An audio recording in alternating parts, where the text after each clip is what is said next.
Hello बच्चों, एक अच्छी कहानी सुनोगे? आज मैं तुम सबको तीन दोस्तों की कहानी सुनाऊंगी। एक कछुआ, एक लोमड़ी और एक तेंदुआ। चलो शुरू करते हैं। एक समय की बात है, एक शांत तालाब में एक बुद्धिमान कछुआ रहता था। कछुआ को धूप सेंकना और ठंडे पानी में तैरना बहुत पसंद था। एक दिन उसकी मुलाकात एक चंचल लोमड़ी से हुई जो पास के ही एक बिल में रहती थी। वे जल्दी ही अच्छे दोस्त बन गए। हर दिन कछुआ और लोमड़ी तालाब के किनारे मिलते, बातें करते और कहानियां सुनाते। वे हंसते और साथ में बहुत मजे करते। पर एक दिन कुछ ऐसा हुआ जिसकी उन्हें उम्मीद नहीं थी।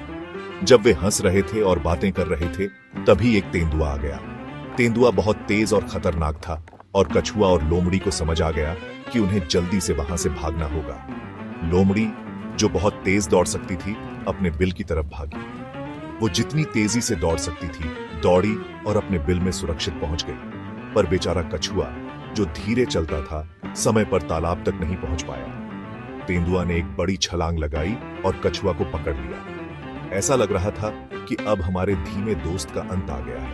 पर तभी लोमड़ी ने अपने दोस्त को खतरे में देखकर कुछ सोचा।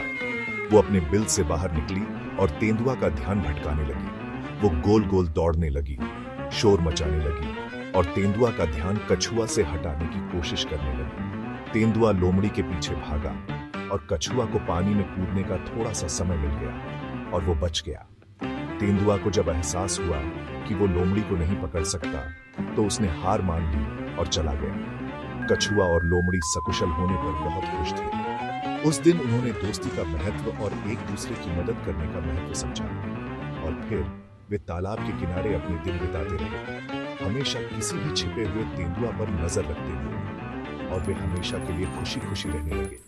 तो बच्चों, याद रखना, दोस्ती का मतलब है एक दूसरे की मदद करना और साथ रहना, चाहे कुछ भी हो जाए। मुझे उम्मीद है कि आपको कछुआ, लोमड़ी और तेंदुआ की कहानी पसंद आई होगी। अगली बार मिलते हैं।